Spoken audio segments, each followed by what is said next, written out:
सांगायचे होते तो सुभद्रे, तू आम्हास नको मुक्काम हलव तुझा. गेले असते हो बापडी मी, पुतण्यास आणि नव्या सुनेस भेटण्यास आले होते, पण आमच्या मायेची किंमत कुणाला इथे. नाही नाही नाही, मी नाही हो थांबायची या घरात. मी चालले माझ्या घरी. कुणी थांबवले तरी नाही थांबायची मी या घरात. त्या सुभद्रा वहिनीस म्हणावे, नुसते जाते जाते म्हणून आम्हाला धमक्या देऊ नको. जायचे असेल ना सरळ चंबू गबाळे उचल आणि निघ म्हणावं. काहीतरीच काय, असे कसे बोलणार मी. आणि ताई सही सांगा, सुभद्रा वहिनी जर शांत बसत नसेल तर निदान तू तरी म्हणावं, तुझ्या तोंडाला आवर घाल.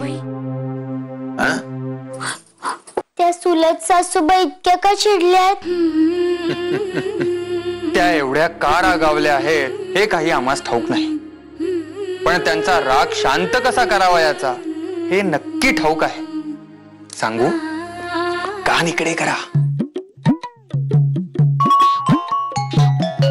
तुला आणि भाऊसाहेबांना देखील असेच वाटते का की मी इथून निघून जावे म्हणून? नाही नाही, छे छे, अहो असे कसे, असा विचार तर येईल का आमच्या डोक्यात? नाही ना, मग बोलव भाऊसाहेबांना आणि सगळ्यांच्या समोर सांगायला सांगो की ही सुभद्रा इथून काही जायची नाही.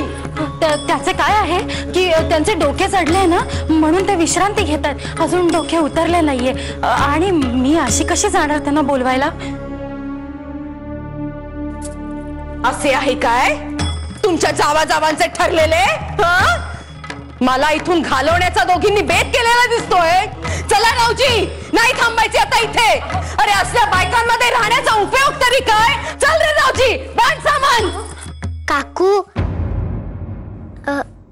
स्वतः म्हणाले की काकूच्या हातचे जेवलीस, पण काकूच्या हातची दुसरी जादू नाही कळली तूस, म्हणून ही तेलाची वाटी.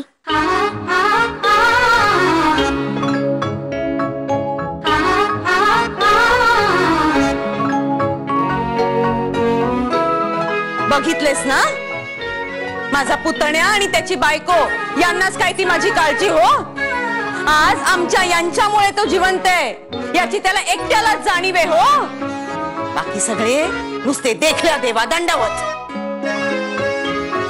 स्वतः म्हणाले जर काकूंकडून डोक्याची चंपी करून घेतली ना तर डोके अगदी शांत होते. पाहिलेस, आज आप्पा पटवर्धनांच्या चिरंजीवांची केस आपल्या समोर निकालासाठी आहे असे कळले.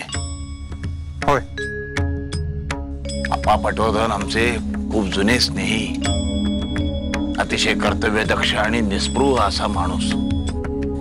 त्यांचे चिरंजीव आम्हासही मुलासारखेच आहेत. तेव्हा निकाल देताना जरा सहानुभूतीपूर्वक विचार केला तर फार बरे होईल.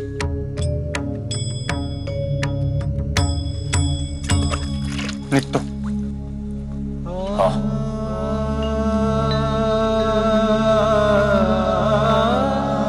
माई, स्वतःचे काही चुकले का?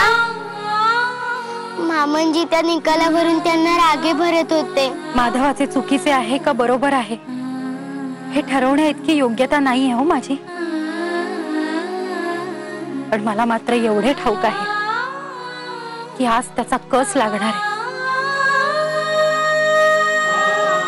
एकीकडे पुत्र धर्म आहे तर एकीकडे न्याय धर्म. अगो आज माघी गणपती, लक्षात तरी आहे का एकीच्या? अहो पण सुभद्रा काकू, हे बघ, आजचा स्वयंपाक आणि त्याला लागणारी मदत सवाष्णे बायकांचीच हवी हो. त्यामुळे तू आणि ताई फिरकू सुद्धा नका इकडे. अहो पण जा बरं इथून आणि ते ठेव बरं. अगो अगो, शिवशील ना मला? ठेव बरं तिकडे.